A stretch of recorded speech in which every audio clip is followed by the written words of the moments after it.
Hello everyone and welcome back to the channel. My name is Amasid, and in today's video I wanted to go over my League Start Atlas strategy from that very first map you enter into on your first character on League Start through my primary strategy that I'm going to be running this league. So let's jump in. The first thing here, this is what I would describe as the core of what I'm going to be doing here. So I'm just going to rush Unwavering Vision. Now, for those who aren't aware, Unwavering Vision makes it so that way you get basically 20 free Atlas points, which early league, when you're not juicing your maps with Scarabs, when you're not juicing your maps with anything and you don't need Scarabs, this is going to be really, really good.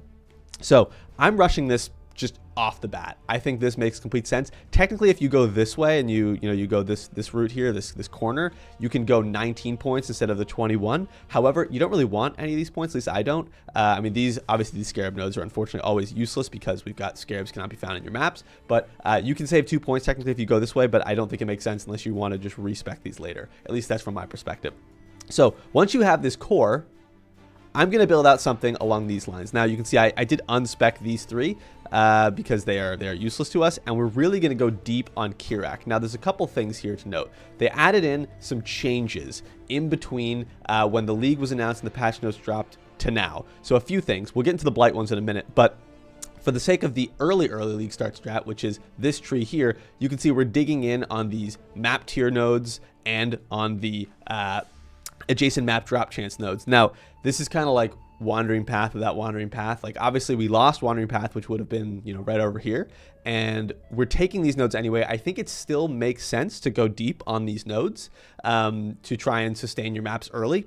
However, it might be that some of these are overkill and we don't end up needing it, and I'll get into that in a second. But looking at the patch notes here, a couple things changed. So these Kirak mission nodes have changed, and this is really important for League Start strat. So you can see here that you're no longer getting this note here, you're no longer getting a Kirak mission a day. You don't get that. But to compensate, they made it so that way this node here, so this node here, it's not updated in PoE Planner yet, says you get additional chance to complete, and you have maps have a 3% chance to grant an additional Kirak mission on completion. That's actually now 6%. Where is it? 6%. So that's a big difference. That's a big difference. And these small ones are 2% instead of 1%. Now the small ones that are being referred to are here. So your maps have a 1% chance, and here.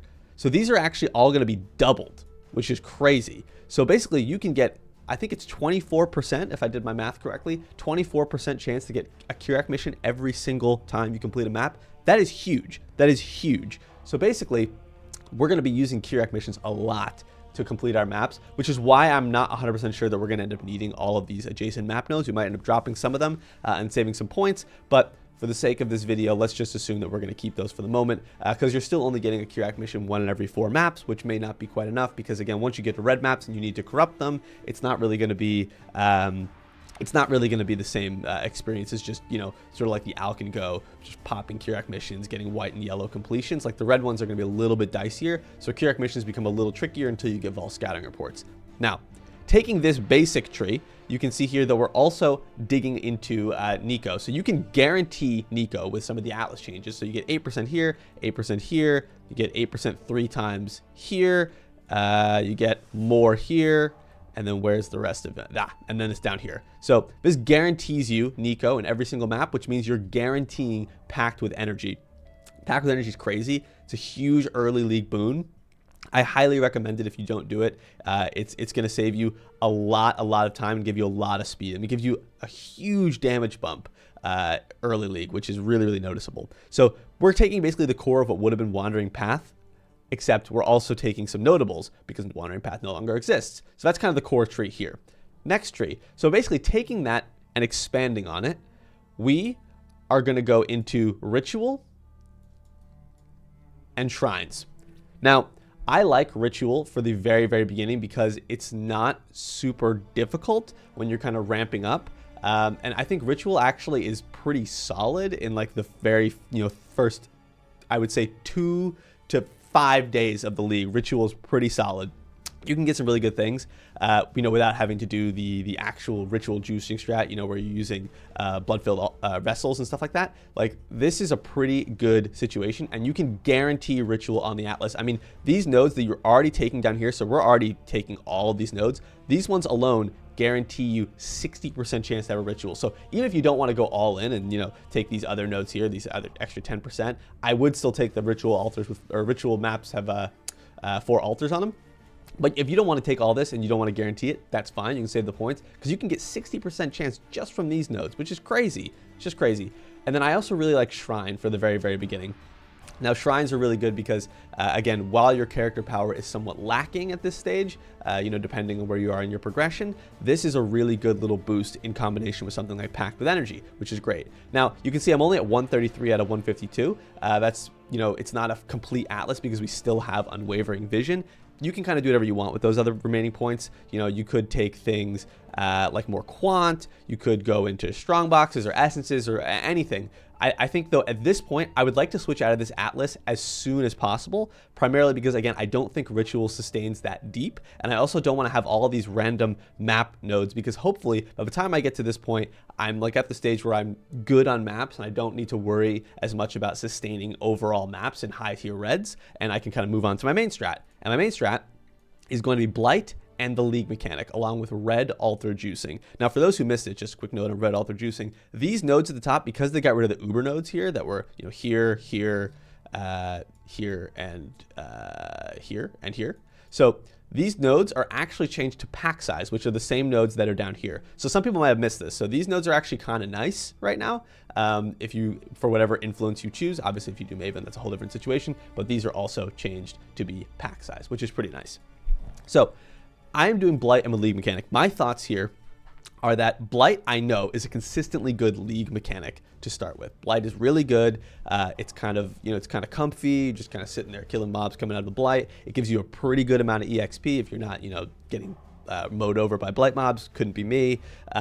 But Blight is really, really strong. There actually are a couple Blight changes that are not reflected here in this Atlas because it hasn't been updated. But let me pull up the patch notes one more time. So these notes here, the Mycelium Swarm notable has been removed along with the 2 Blight crafting option passives in its cluster. So that would be these 3 nodes. So this is Mycelium Swarm, which gives you reduced cost of Blight map craft, and these ones, which are the same thing to give you Blight craft. These have always been useless, completely useless nodes. Nobody takes these because even in the previous Atlas, you wouldn't want to guarantee Blight via the crafting option. You'd want to do something else and use a Blight Scarab. But obviously with the change in Scarabs, that's different. So besides that, the small entrance passive for the epidemiology cluster now reads this: varieties of items contained in Blight, 1 Blight chest in your maps are lucky instead of the 2% chance to get a Blight craft. So that is this node here. So it's actually a very, very, very minor buff to Blight. I imagine this node is still going to be here. If this node gets removed, then it would actually be a slight nerf. But I would imagine they're just going to remove these and connect these around. I don't know what the new Atlas looks like precisely, but that's my assumption because I didn't mention anything about this node. So I'm going to do Blight early. I'm going to do Toxic Sewers as my favorite map. Toxic Sewers is back, login. And then essentially, I'm going to go pretty deep onto the League mechanic. Now, I'm seeing the League mechanic in this way. It's kind of like ROG, right? Like it's kind of a crafting, early game crafting situation like ROG. You know, this is my pre-league conception. So if you're watching this and the league started and I was just completely wrong about how the League mechanic is going to work or how it's going to really feel, then ignore this. But my understanding is that it's going to be kind of ROG-esque, where you're going to be able to create really, really powerful rares that are kind of generically good. And that's especially good like the first week or 2 of a league. Now, I don't know for sure whether all of these nodes are going to be worth it. You know, like the effective haunted modifiers. Like I don't know whether this is going to be worth it in the end. So I just marked that I was taking all of these, but I would say these are subject to change. Like I have no idea what Gravekeeper's Boon does. Like I don't know if I missed that somewhere in the patch notes, but I don't know what this does. Now, the one thing I noted I did not want to take was this one. All corpses with unresolved anguish in your maps have reveals a random craft when buried. This seems too random to me. It could end up being that this is really powerful and you just kind of re-roll random mods over and over again until you get something really, really good that's like worth starting a craft on potentially. But I tentatively did not check this. But anyway, so I took the League Mechanic nodes. So I took these. I did not take the unique one. This, again, could be something I flex into. I just didn't inherently think that going for the uniques off the bat made sense. But I did take these with corpses in your maps have 100% increased chance to have modifier tier rating craft outcomes. And I took this one here. Corpses in your maps have 100% increased chance to have a meta modifier craft. Seems like it could be useful. Now, I took all the League Mechanic nodes besides this one, and that's it. And then we took these up here, more rares. And then I also took a little bit here into Scarabs. So I didn't go too deep into Scarabs. But the primary nodes I took were down here. Unique monsters have a 200% chance to drop Scarabs. We took this. Final map bosses, 25% chance to drop additional Scarab, being unique. Scarabs have found in your map are more likely to be less common. This might be bait, I don't know, but I want to try it. And then I also took this guy here. Rare monsters in your maps have a 50% increased chance to drop Scarabs per monster modifier affecting them. So figured that could be an interesting one. And I also did take this node in invasive adversaries.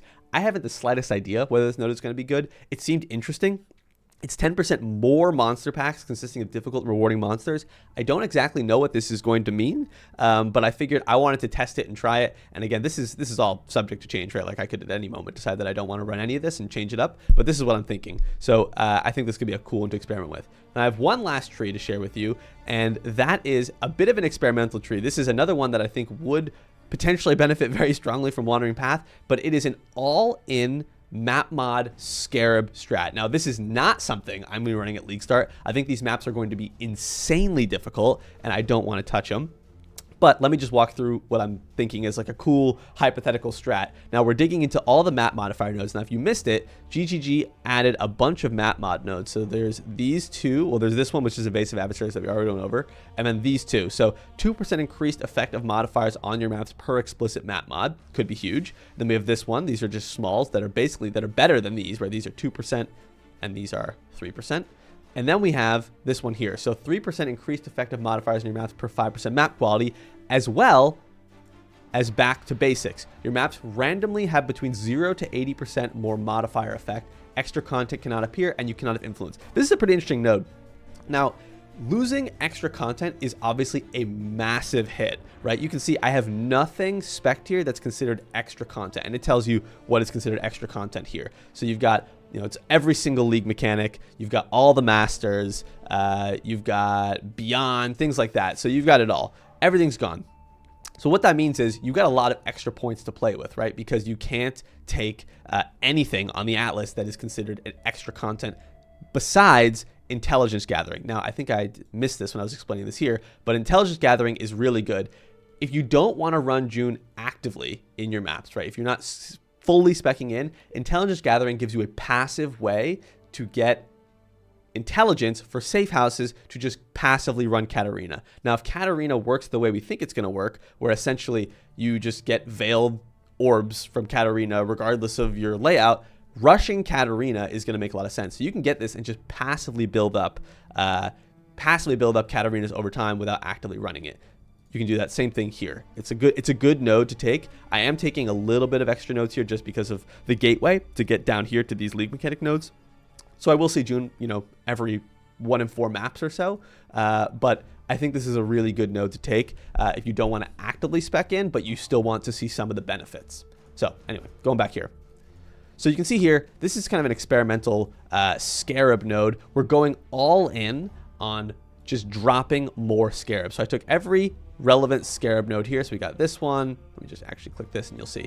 We took all of these small clusters, every single small Scarab node that gives 3% increased chance for Scarabs in your maps. We took this one here, 12%. That's a big one. That's the equivalent of 4 of these small nodes. We got this one down here. We got all these up here. Now, obviously, I'm at 132 of 132. We could certainly get rid of some of these boss nodes because, again, I didn't have a lot of places to put my points because I didn't have any extra content that would be in the map. So it kind of gives you like this weird conundrum where you really have to go all in. You can't have influence. You have to go Maven. So you can't do blue or red. But there's all these nodes that I left on the table, right? These Scarab drops have a 100% chance to be whatever League Mechanic. This is going to be dictated by the market, right? Like if there's a lot of, let's say cartography Scarabs for whatever reason end up being insanely expensive, then, you could take something like this, right? And drop a point. You could drop this node. Like this might be insanely difficult too, especially with how juiced these map mods are going to be. But I thought this could be an interesting strategy where you just go all in on map modifier. These maps are going to be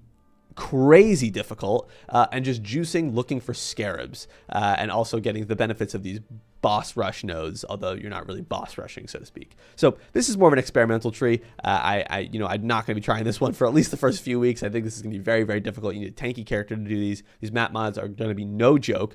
80% more modifier effect is insane. Do not underestimate that. Plus every single map mod node, these maps are going to be really difficult.